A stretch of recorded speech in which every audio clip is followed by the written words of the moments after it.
الحمد لله وكفى وسلام على عباده الذين اصطفى أرسله بالحق بشيرا ونذيرا وداعيا إلى الله بإذنه وسراجا منيرا. وقال الله تبارك وتعالى في الكلام المجيد والفرقان الحميد: أعوذ بالله من الشيطان الرجيم. بسم الله الرحمن الرحيم.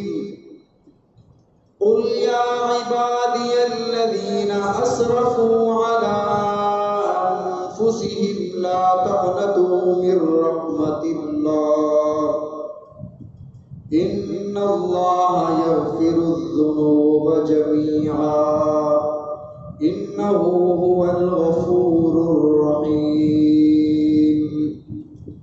وقال النبي صلى الله عليه وسلم: التائب من الذنب كمن لا ذنب له أو كما قال عليه السلام.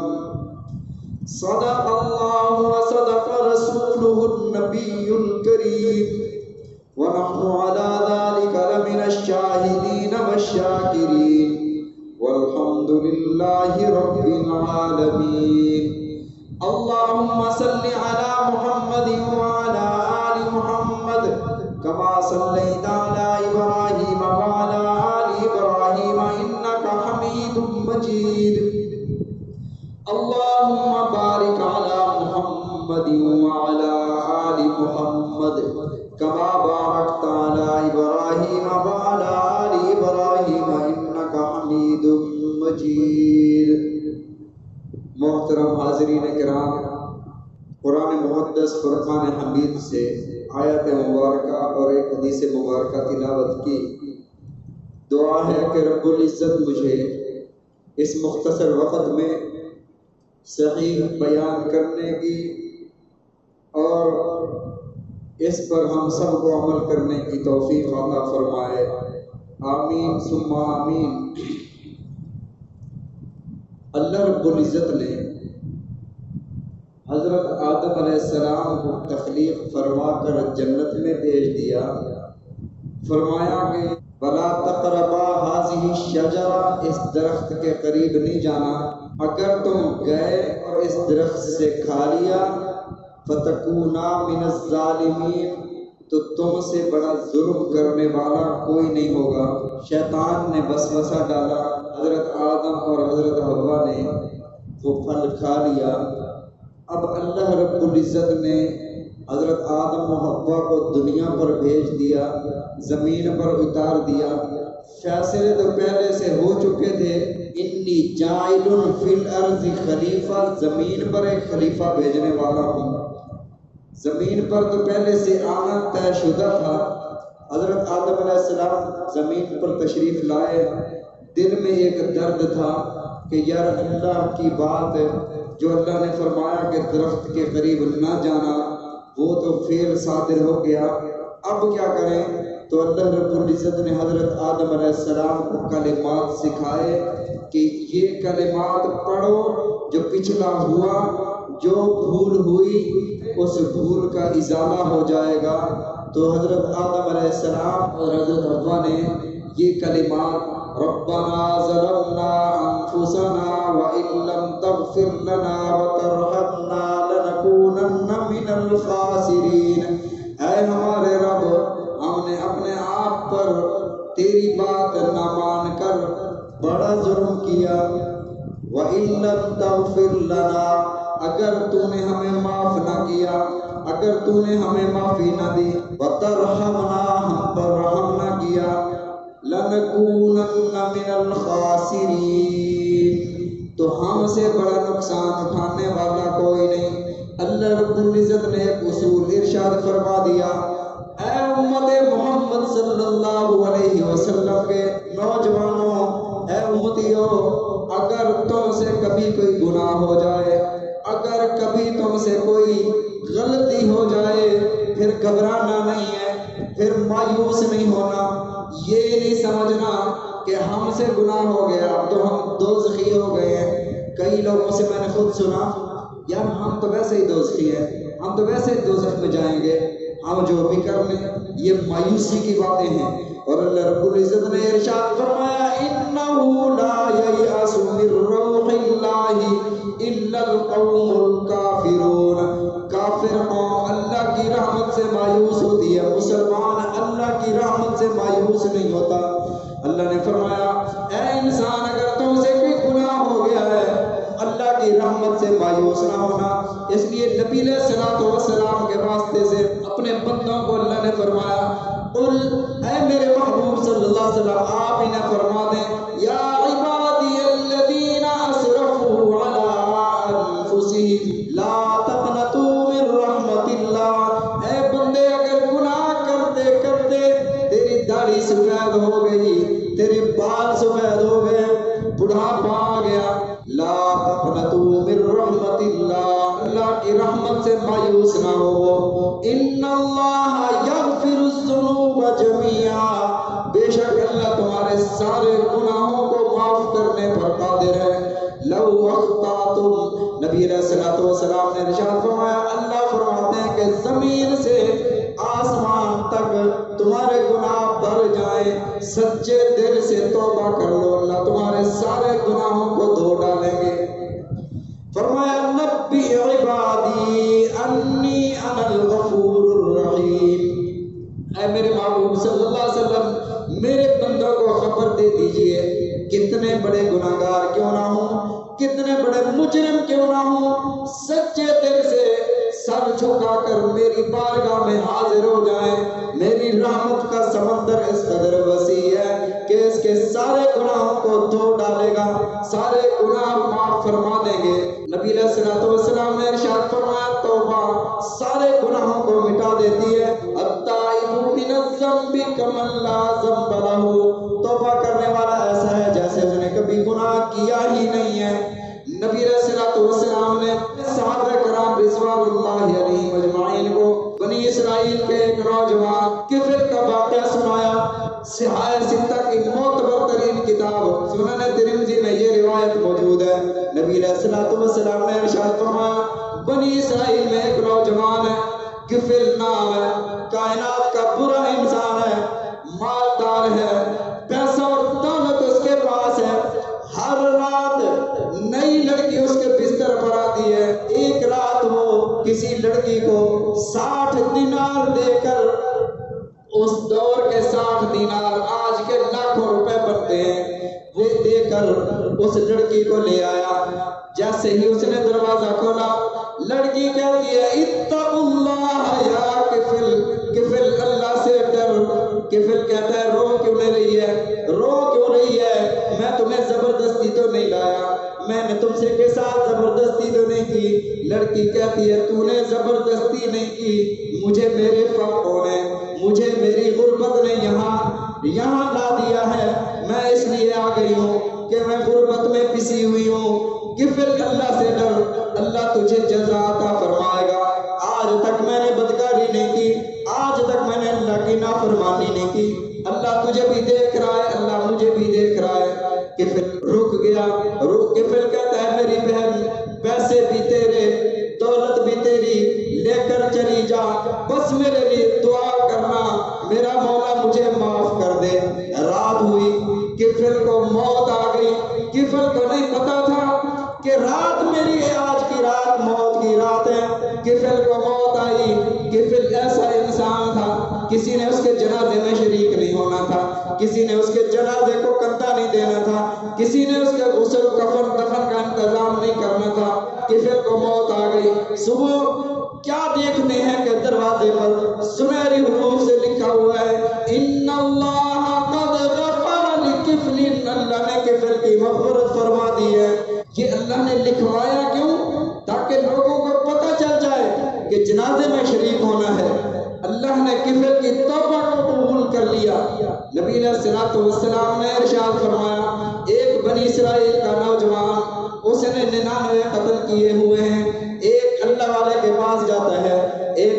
کے پاس جاتا ہے، جا کر کہتا ہے کہ میری توبہ کی کوئی صورت ہے، میری توبہ قبول ہو سکتی ہے؟ اس نے کہا کہ تیری کوئی توبہ قبول نہیں، تو سیدھا جہنم میں جائے گا۔ اب اس نے اس مفتی صاحب کو، اس اللہ والے کو بھی قتل کر دیا، 100 قتل پورے ہو گئے۔ اے میرے صحابہ، پھر وہ بندہ کسی اور کے پاس گیا، کسی آدمی نے کہا کہ فلاں جگہ پر ایک اللہ والا رہتا ہے، وہ تمہیں توبہ کی کوئی صورت بتا دے کہ تیرے یہ گناہ معاف ہو جائیں۔ اس اللہ والے کے پاس، اس مفتی کے پاس، اس عالم کے پاس پہنچا، اس نے کہا کہ میری توبہ کی کوئی صورت ہے؟ کہا گیا کہ ہاں تیری توبہ کی ایک صورت ہے، فلاں بستی میں چلے جاؤ، فَإِنَّ بِهَا أُنَاسًا يَعْبُدُونَ اللَّهَ، وہاں اللہ کے اولیاء رہتے ہیں، وہاں اللہ کی عبادت کرنے والے رہتے ہیں، وہاں چلے جاؤ، وہاں ان سے دعا کراؤ، وہاں ان کے ہاتھ پر توبہ کر لو، وہاں ان کی بیعت پہ توبہ کر لو، اللہ تمہارے گناہوں کو معاف کر دیں گے۔ یہ بندہ وہاں سے چلتا ہے، راستے میں موت آ جاتی ہے۔ موت تو نہیں پوچھتی نا کہ تمہیں اب آگے کوئی کام کرنے ہیں یا نہیں کرنے، راستے میں موت آ گئی۔ نبی علیہ الصلوۃ والسلام نے ارشاد فرمایا، عذاب کے فرشتے بھی آ گئے، رحمت کے فرشتے بھی آ گئے۔ عذاب کے فرشتے اور رحمت کے فرشتے آپس میں بحث کرنے لگے۔ عذاب کے فرشتے کہنے لگے ہم نے اسے لے کر جانا ہے، رحمت کے فرشتے کہنے لگے ہم نے اسے لے کر جانا ہے۔ پھر ایک فرشتہ اللہ نے بھیجا، اس فرشتے نے کہا کہ ایسا کر لو، زمین ناپ لو، جس کا اگر بستی کے قریب یہ زیادہ پہنچ گیا ہو تو رحمت کے فرشتے لے جائیں، اگر تھوڑا فاصلہ کیا ہو تو عذاب والے فرشتے لے جائیں۔ زمین ناپی گئی، زمین کا فاصلہ تھوڑا بنتا تھا، عذاب والے فرشتوں کا حق بنتا تھا۔ اللہ کی رحمت جوش میں آئی کہ میرا بندہ توبہ کرنے کے لیے نکلا تھا، اللہ نے زمین کو حکم دیا کہ زمین سمٹ جا، زمین سمٹ گئی اور فاصلہ رحمت اس بستی والوں کا قریب ہو گیا۔ تو اللہ نے فرشتوں کو حکم فرمایا کہ اب رحمت والے فرشتے اس بندے کو لے جائیں۔ لا تقنطوا من رحمت اللہ، اے لوگو اللہ کی رحمت سے مایوس نہیں ہونا۔ ان اللہ یغفر الذنوب جمیعا، نبی علیہ الصلوۃ والسلام نے ارشاد فرمایا توبہ سے بھی تمہارے گناہ مٹ سکتے ہیں، صدقہ دینے سے بھی۔ نبی علیہ الصلوۃ والسلام نے ارشاد فرمایا صدقہ اللہ کے غصے کو ایسے ٹھنڈا کر دیتا ہے جیسے پانی آگ کو بجھا دیتا ہے۔ میرے آقا علیہ الصلوۃ والسلام کے پاس ایک صحابی حاضر ہوتے ہیں، عرض کرتے ہیں یا رسول اللہ صلی اللہ علیہ وسلم اصبت ذنبا عظیما، میں نے بہت بڑا گناہ کر لیا، اس کے کوئی معافی کی صورت ہے؟ رسول اللہ صلی اللہ علیہ وسلم نے ارشاد فرمایا کیا تیری اماں زندہ ہیں؟ عرض کیا یا رسول اللہ صلی اللہ علیہ وسلم اماں تو چلی گئی، میں اکیلا ہوں، ابا بھی نہیں ہے، اماں بھی نہیں ہے۔ نبی علیہ الصلوۃ والسلام نے ارشاد فرمایا کیا تیری خالہ موجود ہے؟ یا رسول اللہ خالہ موجود ہے۔ اللہ کے نبی صلی اللہ علیہ وسلم نے ارشاد فرمایا جا خالہ کے ساتھ حسن سلوک کر، فبرھا، اس کے ساتھ نیکی کر، اللہ تیرے اس بڑے عظیم گناہ کو معاف فرما دیں گے۔ پھر مخلوق کے ساتھ اچھا سلوک کرنا، نبی علیہ الصلوۃ والسلام نے ارشاد فرمایا بنی اسرائیل کی ایک عورت ہے، پیاسے کتے کو پانی پلاتی ہے، اللہ اس کے سارے گناہوں کو معاف فرما کر اسے جنت میں داخلہ عطا فرما دیتے ہیں۔ من احیاها فکانما احیا الناس جميعا، جس نے ایک انسانیت کی جان بچائی اس نے پوری کائنات کی، پوری خلقت کی جان بچائی۔ یہاں کیا ہو رہا ہے؟ ہم مسلمان ہیں، آپ دیکھیں اگر خدا نخواستہ کوئی ٹرین کے نیچے آ گیا ہے، بجائے مدد کرنے کے سب سے پہلے موبائل نکال کر اس کی ویڈیو بنائیں گے۔ ایکسیڈنٹ ہوا ہے پہلے تصویریں بنائیں گے۔ وہ اللہ کے بندوں یہ کرنا تمہارے لیے حرام ہے، پہلے اس کی مدد کرنا تم پر فرض ہے۔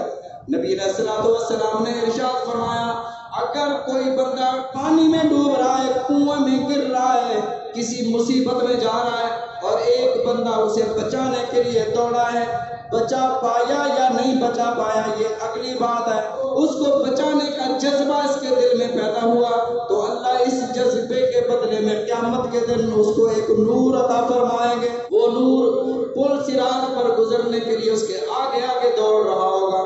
حضرت ابو ہریرہ رضی اللہ تعالیٰ عنہ امام المحدثین بچوں کو جمع فرماتے قولوا اللہم اغفر لی ابی ہریرہ، یوں کہو اللہ ابو ہریرہ کی مغفرت فرما۔ جب وہ بچے یوں کہتے اللہم اغفر لی ابی ہریرہ فیؤمن علی دعائہم، ان کی دعا پر حضرت ابو ہریرہ آمین فرمایا کرتے تھے۔ اپنے گناہ بخشوانے کے لیے نبی علیہ الصلوۃ والسلام کے روضہ اطہر پر حاضری دے کر وہاں پر نبی علیہ الصلوۃ والسلام کے وسیلے سے آپ اللہ سے دعا مانگیں، اللہ تمہارے گناہوں کو معاف فرماتے ہیں۔ بیت اللہ کے اندر، حتیم کے اندر، مقام ابراہیم کے پاس، ملتزم کے پاس، حجر اسود کو چومتے ہوئے، یہ ساری جگہیں جو ہیں تمہارے گناہوں کو معاف کروانے کی ہیں۔ لیکن روضہ رسول صلی اللہ علیہ وسلم پر حاضر ہو کر اگر کوئی بندہ اپنے گناہوں کی مغفرت چاہتا ہے، اللہ اسے بھی معاف فرماتے ہیں۔ اور اس کے راوی حضرت علی رضی اللہ تعالیٰ عنہ ہے۔ نبی علیہ الصلوۃ والسلام کے وصال کو 3 دن گزر چکے ہیں۔ 3 دنوں کے بعد ایک راوی آتا ہے اور نبی علیہ الصلوۃ والسلام کے روضہ اطہر پر حاضری دیتا ہے، درود و سلام پڑھتا ہے، اس کے بعد کہتا ہے یا رسول اللہ صلی اللہ علیہ وسلم، ہم آپ کی زندگی مبارک میں، ہم آپ کی حیات طیبہ میں آپ کی خدمت میں حاضر ہوتے تھے، اللہ نے حکم فرمایا تھا وَلَوْ أَنَّهُمْ إِذ ظَّلَمُوا أَنفُسَهُمْ جَاءُوكَ فَاسْتَغْفَرُوا اللَّهَ وَاسْتَغْفَرَ لَهُمُ الرَّسُولُ لَوَجَدُوا اللَّهَ تَوَّابًا رَحِيمًا۔ اگر تم سے کوئی گناہ ہو جائے، تم اپنے ساتھ کوئی زیادتی کر بیٹھو، کوئی گناہ کر بیٹھو، فاستغفر اللہ، تم بھی اللہ سے استغفار کرو، واستغفر لهم الرسول، رسول بھی تمہارے لیے استغفار کرے، لوجد اللہ توابا رحیما، اللہ تمہارے گناہوں کو معاف فرما دیں گے۔ وہ دیہاتی کہتا ہے، وہ بدو کہتا ہے یا رسول اللہ، ہم آپ کی خدمت میں حاضر ہوتے تھے، دعا کرایا کرتے تھے، اللہ ہمارے گناہوں کو معاف فرما دیا کرتے تھے، یا رسول اللہ صلی اللہ علیہ وسلم، آپ بھی تیرے آپ کے بارگاہ میں، آپ کے روضے مبارک میں حاضر ہوا ہوں، یا رسول اللہ صلی اللہ علیہ وسلم میرے لیے اللہ سے دعا فرما دیجئے۔ پھر اس عرابی نے اشعار کہے یا خیر من دفنت من القاع اعظمہ فطاب من طیبہن من القاع والاقم، زیر زمین جانے والے حضرت آدم علیہ السلام سے لے کر اب تک جتنے لوگ زیر زمین گئے ہیں، سب سے بہتر، سب سے اعلیٰ، سب سے افضل یا رسول اللہ صلی اللہ علیہ وسلم آپ کی ذات گرامی ہے۔ فطاب من طیبہن من القاع والاقم، آپ کے زیر زمین جانے سے دھرتی کا ہر ذرہ مہک اٹھا ہے، زمین کی مٹی کا ہر ذرہ مہک اٹھا ہے۔ نفس فداء لقبر انت ساکنہ، میری جان فدا ہو، میری جان قربان ہو اس جگہ پر، اس قبر کی جگہ پر، اس مٹی پر جس میں آپ مدفون ہیں، جس میں آپ آرام فرما ہیں، جس میں آپ استراحت فرما ہیں۔ فیہ العفاف وفیہ الجود وفیہ الکرم، اس میں عفت بھی ہے، اس میں جود بھی ہے، اس میں کرم بھی ہے۔ علماء نے یہاں پر ایک مسئلہ لکھا کہ نبی علیہ الصلوۃ والسلام کا جسد اطہر جن ریت کے ذروں کے ساتھ لگ رہا ہے، وہ ریت کے ذرے کعبہ سے بھی افضل ہیں، عرش و کرسی سے بھی افضل ہیں۔ آپ حیران ہوں گے، عرش و کرسی، اس کی دلیل یہ ہے کہ اللہ عرش پر رہتے نہیں ہے، اللہ مکین و مکان سے پاک ہے، اللہ مثل و مثال سے پاک ہے، اللہ وجود سے پاک ہے، اللہ جہتوں سے پاک ہے، اللہ عرش پر رہتا نہیں ہے۔ بیت اللہ اللہ کا گھر ہے، لیکن بیت اللہ کے اندر اللہ رہتے نہیں ہیں۔ اللہ کی خاص رحمتیں عرش پر بھی نازل ہوتی ہیں، اللہ کی خاص رحمتیں بیت اللہ پر بھی نازل ہوتی ہیں، لیکن جو رحمتیں، جو فضیلتیں، جو رحمتیں نبی علیہ الصلوۃ والسلام کے جسد اطہر پر نازل ہوتی ہیں، کائنات میں کسی مخلوق پر وہ رحمتیں نازل نہیں ہوتی۔ نبی علیہ الصلوۃ والسلام نے ارشاد فرمایا انا افضل الناس، میں لوگوں میں سب سے زیادہ افضل، انا افضل الخلق، مخلوق میں سب سے زیادہ افضل۔ تو نبی علیہ الصلوۃ والسلام کے ذات گرامی، یہ عرش بھی مخلوق ہے، خانہ کعبہ بھی مخلوق ہے، یہ لوح و کرسی بھی مخلوق ہے، جنتیں بھی مخلوق ہیں، حور و غلمان بھی مخلوق ہیں، جتنی بھی مخلوق ہے، فرمایا انا افضل الخلق، ساری مخلوقات میں سب سے افضل۔ اللہ نے رسول اللہ صلی اللہ علیہ وسلم کو پیدا فرمایا، اس لیے علماء نے یہ مسئلہ لکھا جو رحمتیں رسول اللہ صلی اللہ علیہ وسلم کے روضہ اطہر پر نازل ہوتی ہیں، کائنات میں کہیں وہ رحمتیں نازل نہیں ہوتی۔ ارشاد فرمایا ان اللہ و ملائکتہ یصلون علی النبی، کہیں بھی اللہ نے یہ نہیں فرمایا کہ میں اپنی خاص رحمتیں بیت اللہ پر نازل کرتا ہوں، عرش پر نازل کرتا ہوں، کرسی پر نازل کرتا ہوں، فرمایا اپنے نبی پر اپنی خاص رحمتیں نازل کرتا ہوں۔ بہرحال امام قطبی رحمۃ اللہ علیہ کو خواب میں نبی علیہ الصلوۃ والسلام کی زیارت ہوئی۔ اللہ کے نبی صلی اللہ علیہ وسلم نے ارشاد فرمایا، یا قطبی بشر الاعرابی، قطبی اس اعرابی کو، اس دیہاتی کو خوشخبری دے دو، غفر اللہ ما تقدم من ذنبک وما تاخر، اللہ نے تیرے سارے اگلے پچھلے گناہوں کو معاف کر دیا ہے۔ اپنے گناہوں سے بندہ ہر وقت توبہ کرتا رہے، اللہ سے یہ توفیق مانگتے رہیے۔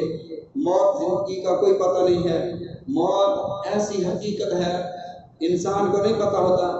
ہم سمجھتے ہیں کہ بوڑھے ہو کر مریں گے، لیکن بچہ کبھی فوت ہو جاتا ہے، اماں رو رہی ہے، اماں فوت ہو جاتی ہے اور دودھ پینے والا رو رہا ہوتا ہے، کبھی دودھ پینے والا رو رہا ہے، کبھی دودھ پلانے والی رو رہی ہے۔ موت بڑھاپے کا انتظار نہیں کرتی، موت یہ ہے انسان کے آنے کی تو ترتیب ہے، پہلے بڑا بھائی آئے، اس کے بعد چھوٹا آئے، جانے کی کوئی ترتیب نہیں ہے۔ جانے کے لیے پہلے چھوٹا جا رہا ہے، بعد میں بڑا جا رہا ہے، اس لیے ہر وقت انسان اللہ سے توبہ کرتا رہے۔ نبی علیہ الصلوۃ والسلام نے ارشاد فرمایا کہ اگر تم روز سبحان اللہ وبحمدہ سبحان اللہ العظیم 100 دفعہ پڑھ لو، اللہ تمہارے سارے گناہوں کو معاف کر دیں گے۔ ان کان مثل زبد البحر، اگر تمہارے گناہ سمندر کی جھاگ کے برابر کیوں نہ ہوں۔ اللہ رب العزت ہم سب کو سمجھنے کی توفیق عطا فرمائے۔ واخر دعوانا الحمدللہ۔